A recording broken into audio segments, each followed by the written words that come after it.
Hey, look at that big spider, he said. It's tremendous. Leave it alone, commanded Fern. You've got a frog. Isn't that enough? It's a fine spider, and I'm going to capture it, said Avery. He took the cover off the candy box. Then he picked up a stick. I'm going to knock that old spider into this box, he said. Wilbur's heart almost stopped when he saw what was going on. This might be the end of Charlotte if the boys succeeded in catching her. You stop it, Avery, cried Fern. Avery put one leg over the fence of the pig pen. He was just about to raise his stick to hit Charlotte when he lost his balance. He swayed and toppled and landed on the edge of Wilbur's trough. The trough tipped up and then came down with a slap. The goose egg was right underneath. There was a dull explosion as the egg broke, and then a horrible smell. Fern screamed. Avery jumped to his feet. The air was filled with the terrible gases and smells from the rotten egg. Templeton, who had been resting in his home, scurried away into the barn. "Good night," screamed Avery. "Good night, what a stink! Let's get out of here." Fern was crying. She held her nose and ran towards the house. Avery ran after her, holding his nose. Charlotte felt greatly relieved to see him go. It had been a narrow escape. Later on that morning, the animals came up from the pasture, the sheep, the lambs, the gander, the goose, and the 7 goslings. There were many complaints about the awful smell, and Wilbur had to tell the story over and over again about how the arable boy had tried to capture Charlotte and how the smell of the broken egg drove him away just in time.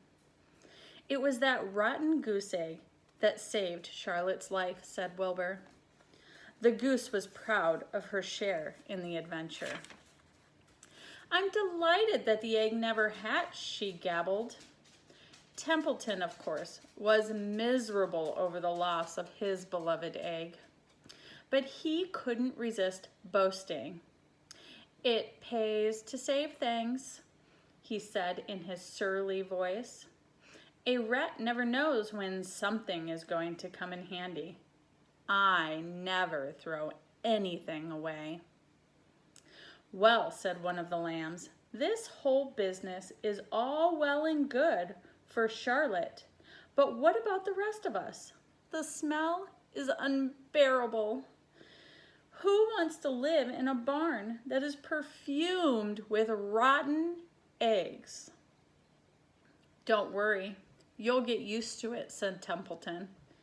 He sat up and pulled wisely at his long whiskers, then crept away to pay a visit to the dump.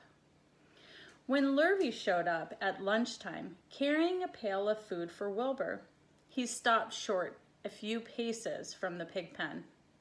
He sniffed the air and made a face. What in thunder, he said.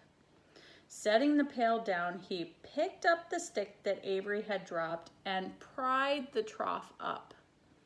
Rats, he said. Phew, I might have known a rat would make a nest under this trough. How I hate a rat. And Lurvy dragged Wilbur's trough across the yard and kicked some dirt into the rat's nest, burying the broken egg and all Templeton's other possessions. Then he picked up the pail. Wilbur stood in the trough, drooling with hunger. Lurvy poured.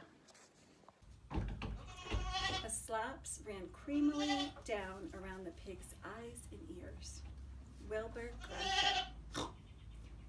He gulped and he sucked and he sucked and he gulped, making swishing and swooshing noises, anxious to get everything at once.